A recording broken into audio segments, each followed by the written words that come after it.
Le pénétromètre, c'est notre outil de mesure pour annoncer l'état du terrain aux socio-professionnels. Il faut savoir qu'avant chaque course de chevaux, on se doit, sur les courses en gazon, d'annoncer un état de terrain qui va déterminer si la piste va être plus ou moins souple.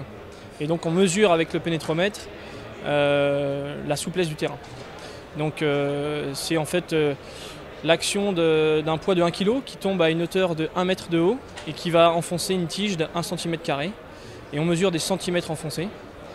On fait une moyenne sur le terrain et suivant cette moyenne, on peut déterminer que le terrain est plutôt bon souple, très souple, collant, lourd.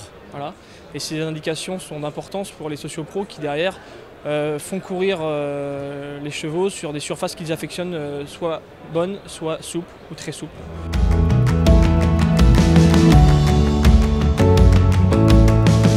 Alors ça a effectivement un impact important à la fois pour en amont à l'engagement des chevaux pour les entraîneurs. Les entraîneurs connaissent leurs chevaux, ils savent leurs aptitudes. On appelle ça les aptitudes au terrain bon par exemple, donc au terrain rapide.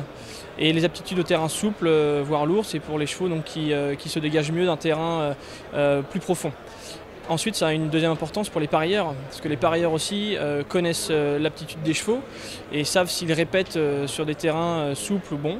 Et donc pour les paris derrière, c'est d'une importance capitale pour que voilà, les paris soient les mieux ciblés possibles par rapport à l'engagement des chevaux et l'état du terrain. On annonce l'état du terrain à 5 jours avant la course, au moment des engagements, puis 3 jours au moment des déclarés partants, et enfin le matin de la course, parce qu'il peut y avoir des variations suivant la météo qui aura interagi, soit si elle est séchante ou pluvieuse.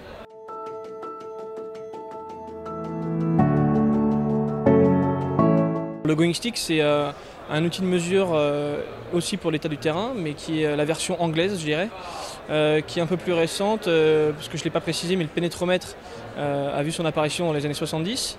Le Going Stick, quant à lui, 2003.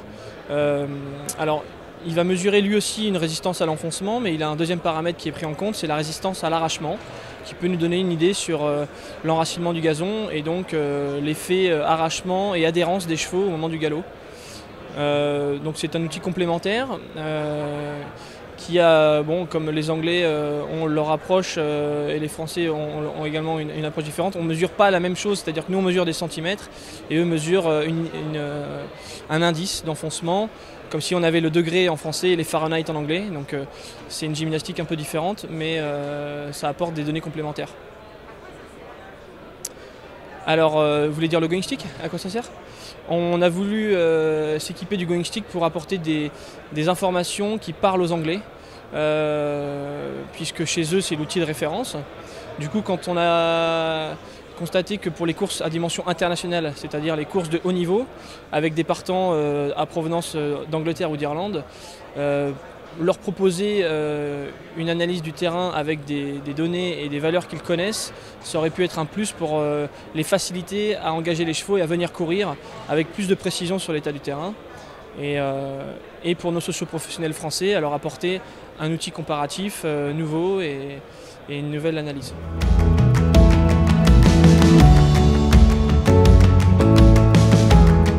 Il nous apporte, en plus de la dimension avant-course et jour de course, un outil de mesure aussi pour la préparation des terrains au jour de course et pour les arrosages. Étant donné qu'on a une vision des engagements, enfin des jours de course calendaires, on peut du coup orienter un arrosage en fonction des conditions météo qui sont annoncées et en fonction de l'état du terrain qui est mesuré à J-5 par exemple, pour conduire un arrosage et l'emmener vers le chiffre souhaité pour que le terrain soit avant tout sécurisé pour les chevaux et régulier. Donc la régularité est très importante. Il faut au maximum qu'on ait une piste régulière du début à la fin du parcours et proche d'une valeur, je dirais, la plus commune, où les chevaux s'expriment du mieux possible.